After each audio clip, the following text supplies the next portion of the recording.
मैं गोवा के और उत्तराखंड के लोगों से अपील करना चाहूँगा कि उत्तराखंड में कांग्रेस ने 10 साल राज किया, बीजेपी ने 10 साल राज किया। गोवा में कांग्रेस ने 27 साल राज किया, बीजेपी ने 15 साल राज किया। इन दोनों पार्टियों ने लूटने के सिवा कोई काम नहीं किया। आज गोवा की जो इतनी बुरी हालत है वो इन दोनों पार्टियों की वजह से है। उत्तराखंड की जो इतनी बुरी हालत है वो इन दोनों पार्टियों की वजह से है। अगर आप दोबारा इनको वोट देंगे तो ये ऐसे ही चलता रहेगा, सिचुएशन ऐसे ही चलती रहेगी, ज़िंदगी ऐसे ही चलती रहेगी, ऐसे ही लूटते रहेंगे ये लोग। इस बार एक नई पार्टी आई है, आम आदमी पार्टी, जिसने दिल्ली में बहुत अच्छा काम करके दिखाया है। दिल्ली में एक कट्टर ईमानदार सरकार दी, दिल्ली में स्कूल ठीक किए, हॉस्पिटल ठीक किए, बिजली ठीक की। एक मौका आप आम आदमी पार्टी को देके देखो, उत्तराखंड के लोग एक मौका आम आदमी पार्टी को देके देखें। आपके गांव-गांव के, पहाड़ों के हर गांव में हम स्वास्थ्य सेवाएं पहुंचाएंगे, स्कूल पहुंचाएंगे, अच्छे स्कूल बनाएंगे, सरकारी स्कूलों को ठीक करेंगे, आपके बच्चों को रोजगार देंगे ताकि पलायन रुक सके।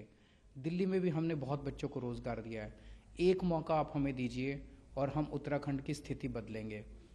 इसी तरह से मैं गोवा के लोगों से अपील करना चाहूँगा कि एक मौका दीजिए, हम आपके लिए स्कूल बनाएंगे, हॉस्पिटल बनाएंगे, आपके बच्चों के लिए, बच्चों को रोज़गार देंगे, माइनिंग शुरू करेंगे 6 महीने के अंदर, वहाँ पे लैंड राइट्स जिन जिन लोगों को नहीं मिले वो देंगे, टूरिज़्म को बहुत बड़ा बढ़ावा देंगे।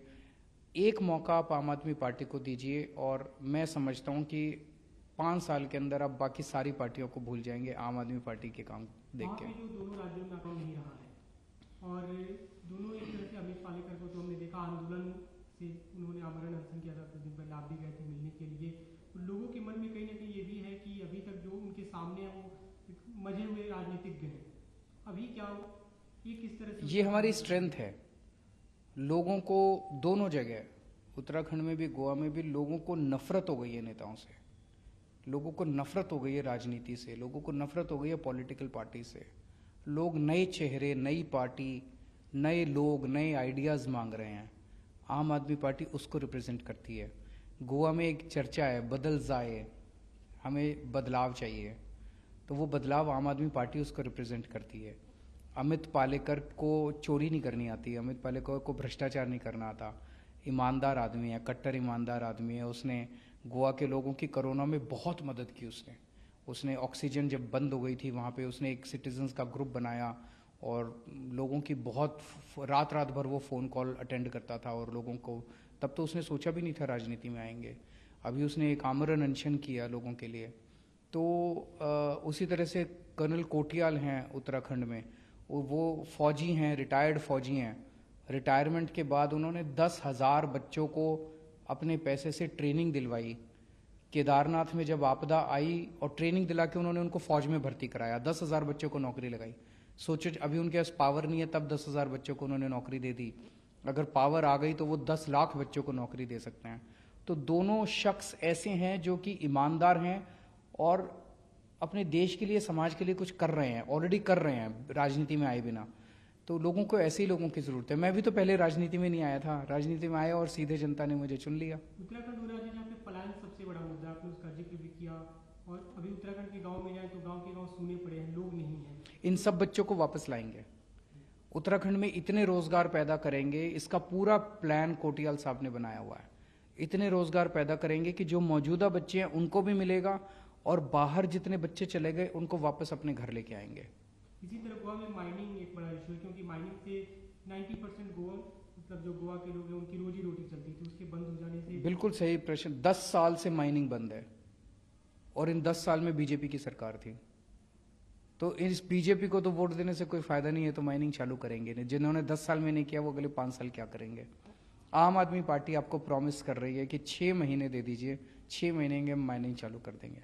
दूसरी बात है कि ये दोनों राज्य भारत में दल बदल की जो चर्चा होती है उनमें सबसे बदनाम राज्यों में से उत्तराखंड और गोवा है।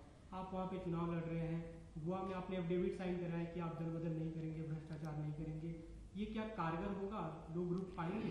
देखिए, आम आदमी पार्टी में अभी तक तो कोई छोड़ के इस तरह से नहीं गया मास स्केल पे। तो दिल्ली में जब हमारे विधायक थे, इन्होंने, बीजेपी वालों ने बहुत कोशिश की हमारे वालों को तोड़ने की।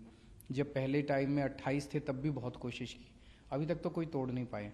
तो मुझे उम्मीद है कि भविष्य में भी बीजेपी तोड़ नहीं पाएगी हमारे वालों को। अभी जो गोवा में हमें दिख रहा है, खासकर आपके सामने ममता बनर्जी भी एक चुनौती के रूप में है। बीते दिनों ये बयान भी सामने आया एनसीपी के, टीएमसी के, कि अगर चुनाव के बाद ऐसा कुछ होता है कि पोस्ट पोल अलायंस हो तो बीजेपी को रोकने के लिए हम सभी साथ आएंगे। आम आदमी पार्टी क्या उस जगह खड़ी होगी उनके साथ?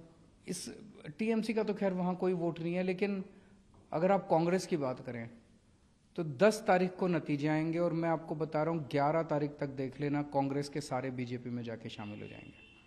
तो मैं आपके ज़रिए ये भी अपील करना चाहता हूँ सबसे कि जो लोग बीजेपी के खिलाफ वोट देना चाहते हैं वो कांग्रेस को ना दें, उनका वोट खराब हो जाएगा, वो बीजेपी को चला जाएगा।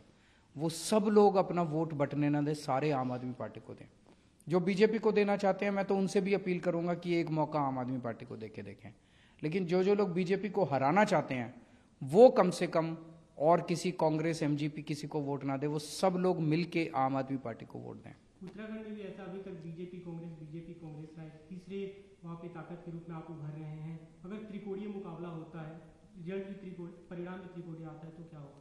मैं उम्मीद तो ये करता हूँ और अपील भी करना चाहूँगा सभी उत्तराखंड के और गोवा के लोगों से कि हंग असेंबली की बजाय पूर्ण बहुमत दें, पूरा मौका दें आम आदमी पार्टी को, एक मौका दें, पूर्ण बहुमत के साथ एक मौका दें। एक अंतिम सवाल, जिस तरह से आम आदमी पार्टी अब आपने जो उम्मीद भी जताई कि पूर्ण बहुमत मिलेगा, लेकिन अगर पूर्ण बहुमत नहीं होता है, क्योंकि उत्तराखंड गोवा में आप दूसरी बार लगातार चुनाव लड़ रहे हैं, तो आपको लोग वोट क्यों दें? ये तो आपने अपनी मुझे वोट इसलिए दें क्योंकि मैं आपके बच्चों के लिए स्कूल बनाऊंगा।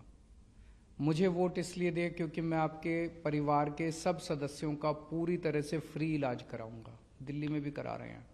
मुझे वोट इसलिए दें, मैं आपके बच्चों को रोज़गार दूंगा। जब तक मैं रोज़गार नहीं देता मैं आपके बच्चों को बेरोज़गारी भत्ता दूंगा। मुझे वोट इसलिए दें, मैं आपको 24 घंटे बिजली उपलब्ध कराऊंगा, आपको फ्री बिजली दूंगा जैसे दिल्ली में देते हैं। मुझे वोट इसलिए दें क्योंकि मैं गोवा के अंदर माइनिंग शुरू करूंगा 6 महीने में। मुझे वोट इसलिए दें, आपकी हर महिला को 1000 रुपये महीना हर महीने देंगे हम। बाकी दोनों पार्टियों के पास कोई एजेंडा नहीं है। बहिणाबाईंची जात्यावरची ओवी म्हणजे